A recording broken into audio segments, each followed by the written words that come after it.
Inilah Injil suci menurut Lukas.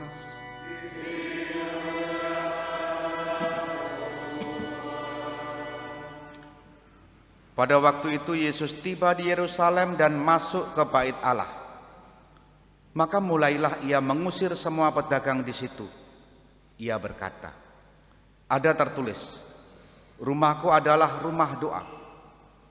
Tetapi kalian telah menjadikannya sarang penyamun."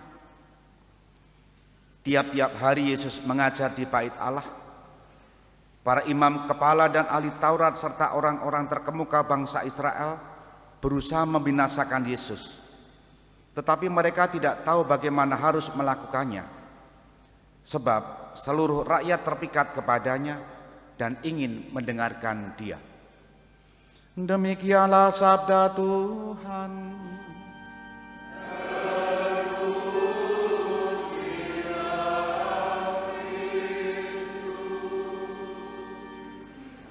Saudari-saudara yang dikasihi Tuhan, selamat pagi berkah dalam. Pernahkah berpikir saudari-saudara ketika mau pergi ke gereja, apa yang nanti akan kuusahakan di dalam gereja?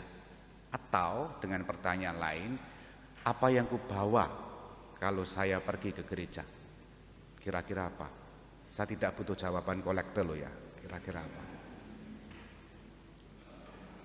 Saya berharap jawabannya adalah yang dibawa adalah hati. Itu artinya hal-hal kecil terkait dengan yang dibawa hati itu sudah termasuk di dalamnya. Hati disiapkan, hati dikondisikan, termasuk juga pikirannya. Karena apa?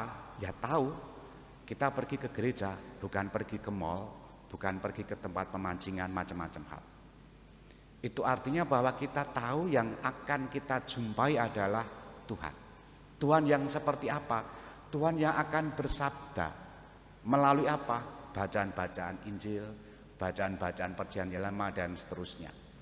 Dari situlah tentu kita akan mendengarkan, merenungkan dan berharap mendapatkan kekuatan bagi hidup kita. Lalu pulang damai dan bersukacita. Energi diperbaharui. Nah, kalau hati itu sungguh di bawah, saya yakin hidup Anda, saudari-saudara, akan penuh berkat, sukacita. Karena menjadikan Tuhan sumber hidupnya. Hari ini kita mendengarkan kisah Yesus menyucikan Bait Allah. Ada dua reaksi. Yang pertama adalah ahli-ahli Taurat, imam-imam kepala dan tokoh-tokoh bangsa Israel pada waktu itu pengen membinasakan Dia. Itu reaksi pertama.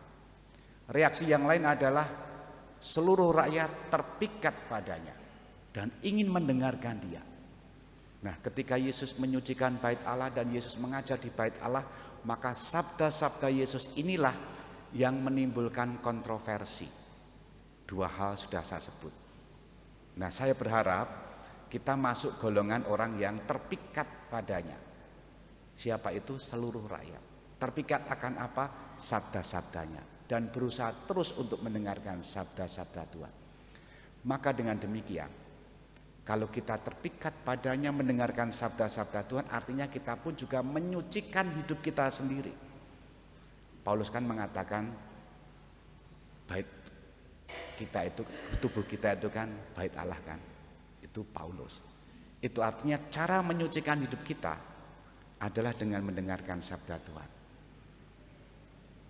Caranya apa? Ya hati kita dibawa. Jangan karena terpaksa, jangan karena pekewo, jangan karena ya betul rutin, tetapi ada sesuatu yang ingin kita perjuangkan di sana. Saya yakin hidup menjadi lebih segar. Maka saya berharap juga bawalah hati setiap hari, bawalah semangat setiap hari, karena Tuhan akan bersabda bagi hidup kita. Barangkali ya, saya seringkali mendengarkan kisah-kisah umat. Sabda-sabda yang didengarkan itu tidak mudah dipahami, betul? Barangkali itu misalnya cuma hari Senin Hari Selasa kan ada sabda yang baru, terus bergilir. Siapa tahu tahun berikutnya yang dulu hari Senin tidak bisa dipahami menjadi dipahami karena situasi kita berbeda, hati kita berbeda. Artinya suasana hati menentukan cara mendengarkan sabda Tuhan, sekaligus cara meresapkan sabda Tuhan dan juga cara mempraktekannya dalam hari itu. Semoga kita pun dengan begitu menyucikan hidup kita.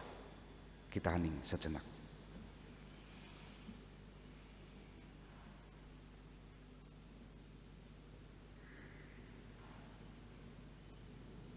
Dimuliakanlah Yesus yang dulu hidup, sekarang dan selama-lamanya. Amin.